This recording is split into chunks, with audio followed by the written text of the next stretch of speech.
Hello everyone, नमस्ते सबैजनालाई। I hope हजुरहरू सन्चै हुनुहुन्छ अनि म पनि यहाँ सन्चै छु।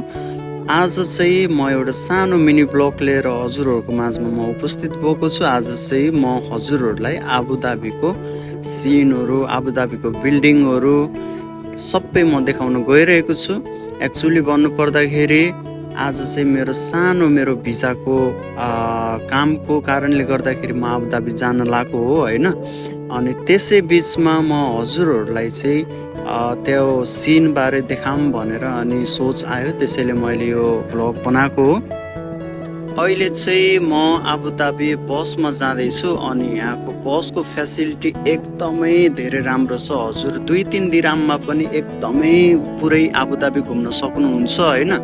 यहाँ एउटा कार्ड मिल्छ बसको अनि जाँदा जाँदै अनि एउटा यो मस्जिद देखियो। यो मस्जिदको नाम चाहिँ शेख जायद ग्रान्ड मस्क हो होइन। यो भित्र एकदमै धेरै राम्रो छ, घुम्नको लागि पनि एकदमै धेरै टुरिस्टहरू पनि आउँछन्। अनि साथीहरू, यो चाहिँ आबुधाबीको one of the famous and tourism attraction place पनि हो। यहाँ ईदको दिनमा एकदमै धेरै मान्छेहरू भिड पनि हुन्छन् अनि अन्य दिनमा टुरिस्टहरू अनि यहाँको लोकलहरू पनि टन्नै भिड हुन्छ यहाँनिर। अनि म जाँदा जाँदै बाहिरको दृश्यहरू पनि हेरेर एकदमै धेरै इन्जोय गरिरहेको थिएँ।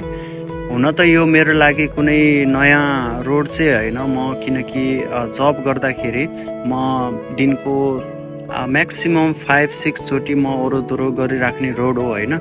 भए पनि धेरै पछि बसमा ट्राभल गर्दाखेरि चाहिँ एकदमै अलग फिल हुँदो रहेछ के। अनि हेर्नुहोस् न, यहाँको रोड एकदमै धेरै सफा हुन्छ के। यहाँ तपाईँहरूले एउटा पनि फोहोर देख्नु हुँदैन कि, त्यति क्लिन हुन्छ यहाँनिर। जति आफ्नो घरमा क्लिन गर्छौँ नि हो त्यति यहाँनिर क्लिन हुन्छ कि, त्यस्तो क्लिननेस राखेको हुन्छ कि यहाँको गभर्मेन्टले। अनि अर्को कुरा साथीहरू, यहाँ चाहिँ तपाईँहरूले मैले फर्स्टदेखि पनि हजुरहरूलाई मैले देखाउँदै आएको छु होइन। यो भिडियो हजुरहरूले कतै ट्राफिक देख्नुभयो, कतै पनि देख्नु भएन होइन। किनकि यहाँनिर ट्राफिक चाहिँ हुँदैन हाम्रो नेपालमा जसरी, यहाँ चाहिँ ट्राफिकहरू एउटा पनि बस्दैन।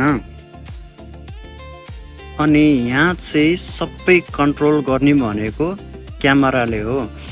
अनि तपाईँको यहाँनिर होइन पर्स यदि झऱ्यो भने त्यो पर्स तपाईँको कतै पनि जाँदैन कि, एकदम सुरक्षितसँग तपाईँले पाउनुहुन्छ कि, 1 रुपियाँ पनि तपाईँको नहराइकन।